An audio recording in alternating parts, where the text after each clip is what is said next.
وَلَقَدْ يَسَّرْنَا الْقُرْآنَ لِلذِّكْرِ فَهَلْ مِن مُّدَّكِرٍ۔ اور ہم نے قرآن کو سمجھنے کے لیے آسان کر دیا، تو کوئی ہے جو سوچے سمجھے۔ صوت القرآن، قرآن کی آواز۔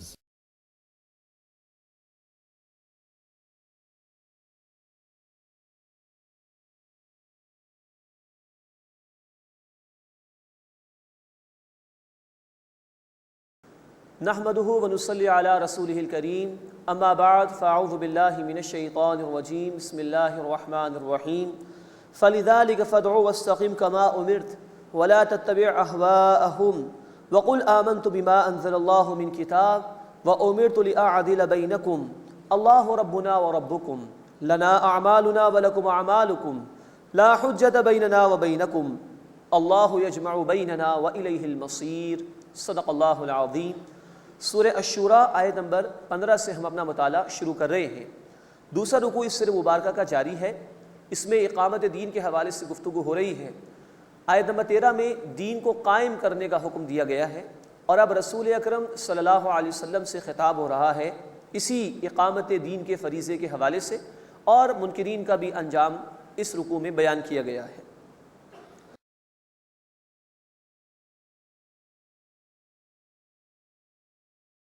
دین کو قائم کرنا ہے، آپ اسی کے لیے محنت کیجئے اور لوگوں کو اسی کی دعوت دیجئے۔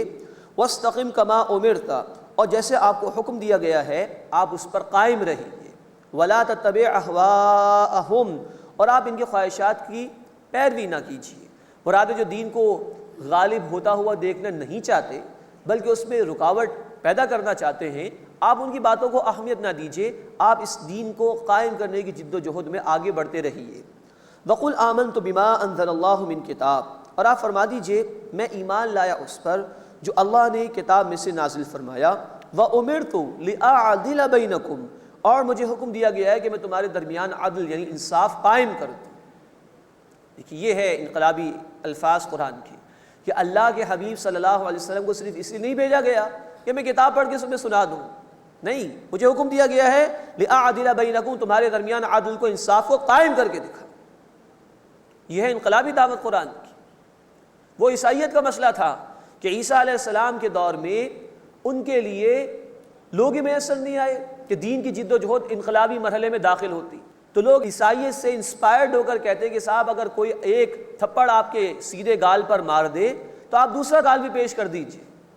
وہاں دعوت کا ہی مرحلہ آیا تھا عیسیٰ علیہ السلام کے دور میں۔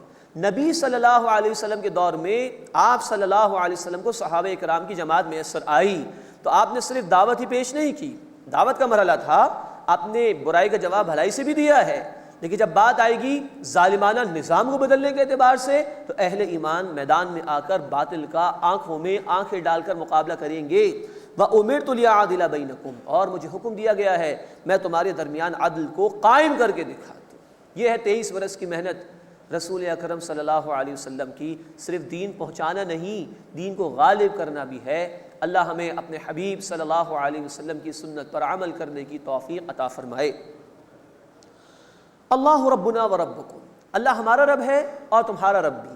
لنا اعمالنا ولکم اعمالکم، ہمارے لیے ہمارے اعمال ہیں اور تمہارے لیے تمہارے اعمال ہیں۔ لا حجۃ بیننا وبینکم، ہمارے اور تمہارے درمیان کوئی جھگڑا ہی نہیں ہے، تم نہ مانو تو تم سزا اس کی بھگت کر رہو گے، ہمیں تو محنت کرنی ہے۔ اللہ یجمع بیننا، اللہ ہمیں جمع فرمائے گا، وإلیہ المصیر، اور اسی کی طرف لوٹنا ہے۔ دنیا میں آزمائش کے لیے اللہ نے بھیجا ہے، قیامت میں اللہ دوبارہ جمع فرمائے گا، وہاں فیصلے ہو جائیں گے کون حق پر تھا کون ناحق پر تھا۔ تم سوچو کہ تم کیا جواب دو گے جب قیامت کے دن تمہاری اکاؤنٹیبلٹی ہوگی، تمہارا محاسبہ ہوگا۔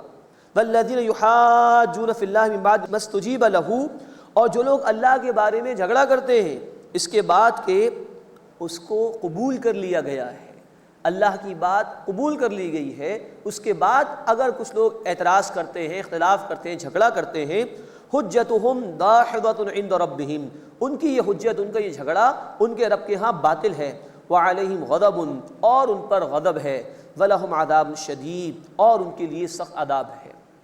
یعنی اللہ کی بات واضح ہو چکی، اللہ کے حبیب صلی اللہ علیہ وسلم نے پیغام حق پہنچا دیا. اب اس کے بعد جو لوگ انکار کر رہے ہیں اور دین کے قیام میں رکاوٹ بن رہے ہیں، ان کا کوئی بھی عذر، ان کا کوئی بھی ایکسکیوز اللہ کے ہاں قابل قبول نہیں ہوگا، اور ان پر اللہ کا غضب ہوگا اور ان کے لیے شدید عذاب ہوگا.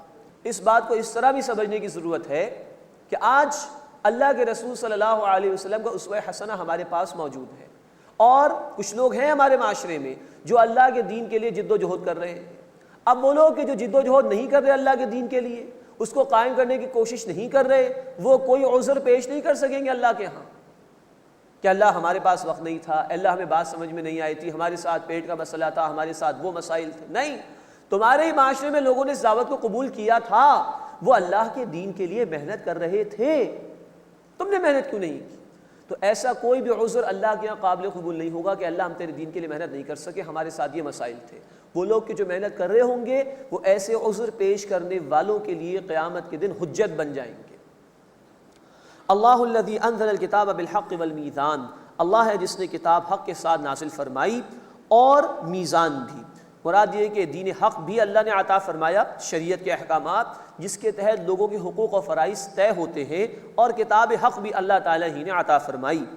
وما یدریک لعل الساعۃ قریب، اور اے نبی صلی اللہ علیہ وسلم آپ کو کیا خبر کہ شاید قیامت قریب ہی ہو. یہ ان لوگوں کو سنایا جا رہا ہے جو دین کے قیام کی جد و جہد کی مخالفت کر رہے ہیں یا اس جد و جہد کا انکار کر رہے ہیں کہ قیامت آیا چاہتی ہے. یہ سوچو کل اللہ کے حضور میں جب جاؤ گے تو کیا جواب دو گے. یستعجل بها الذین لا یؤمنون بها، اس قیامت کی وہ لوگ جلدی مچاتے ہیں جو اس پر ایمان نہیں رکھتے. والذین آمنوا، اور جو لوگ ایمان لائے، مشفقون منها، وہ اس سے ڈرتے ہیں. ویعلمون انها الحق، اور وہ جانتے ہیں کہ یہ حق ہے، قیامت کا ہونا حق ہے. الا ان الذین یمارون فی الساعۃ لفی ضلال بعید، آگاہ ہو جاؤ بے شک جو لوگ قیامت کے بارے میں جھگڑتے ہیں وہ دور کی گمراہی میں ہیں. اللہ لطیف بعبادہ یرزق من یشاء، اللہ بڑا مہربان ہے اپنے بندوں پر، جسے چاہتا ہے رزق و عطا فرماتا ہے. وہو القوی العزیز، اور وہ اللہ مضبوط ہے، قوی ہے اور زبردست ہے. مراد یہ کہ بندہ کبھی یہ نہ سوچے کہ میں اللہ کے دین کے لیے محنت کروں گا تو میرے رزق کا کیا ہوگا. یہ رزق کی ذمہ داری اللہ کی ہے، جس کو چاہتا ہے وہ عطا فرماتا ہے. تو یہ رزق کا مسئلہ پیش نظر نہ رہے دین کے قائم کرنے کی جد و جہد کے دوران. بندہ اللہ پر توکل کرے اور آگے بڑھے، اس لیے کہ رزق کی ذمہ داری اللہ نے لی ہے. اس کے بعد اس سورہ مبارکہ کا تیسرا رکوع شروع ہو رہا ہے. اس میں دنیا کی حقیقت اللہ تعالیٰ نے بیان فرمائی اور نیک اور برے لوگوں کے انجام کو بیان کیا گیا ہے. من کان یرید حرث الآخرۃ نزد لہ فی حرثی، جو شخص چاہتا ہے آخرت کی کھیتی، وہاں کی کامیابی، ہم اس کی کھیتی میں اضافہ کر دیتے ہیں. ومن کان یرید حرث الدنیا نؤتہ منہا، اور جو دنیا کی کھیتی چاہتا ہے ہم اسے اس میں سے کچھ دے دیتے ہیں. وما لہ فی الآخرۃ من نصیب، اور اس کے لیے آخرت میں کوئی حصہ نہیں. مراد یہ ہے کہ جو دنیا چاہے گا اس کو دے دیا جائے گا کچھ نہ کچھ، لیکن آخرت میں اس کے لیے کچھ نہیں. دنیا ویسے بھی مل جائے گی، اللہ تعالیٰ رب العالمین ہے، ماننے والوں کو بھی یہاں دے رہا ہے، نہ ماننے والوں کو بھی دے دیتا ہے. لیکن جو آخرت چاہے گا ہم اس کے لیے مزید اضافہ کر دیں گے.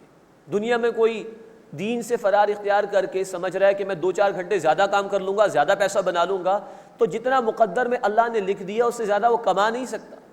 بخاری شریف کی، مسلم شریف کی حدیث ہے، جب بچہ ماں کے بطن میں 4 مہینے کا ہو جاتا ہے تو فرشتہ بھیجا جاتا ہے، وہ اس میں روح پھونکتا ہے اور 4 باتیں لکھ دی جاتی ہیں، جس میں سے ایک یہ کہ اس کا رزق کتنا ہوگا. تو جو دین سے فرار اختیار کر رہا ہے، دین کی اقامت کی جد و جہد سے فرار اختیار کر رہا ہے، وہ یہ نہ سمجھے کہ کوئی میں زیادہ کما لوں گا، ملنا اتنا ہی جتنا مقدر میں ہے. تو آدمی دین کے تقاضوں کو فراموش نہ کرے.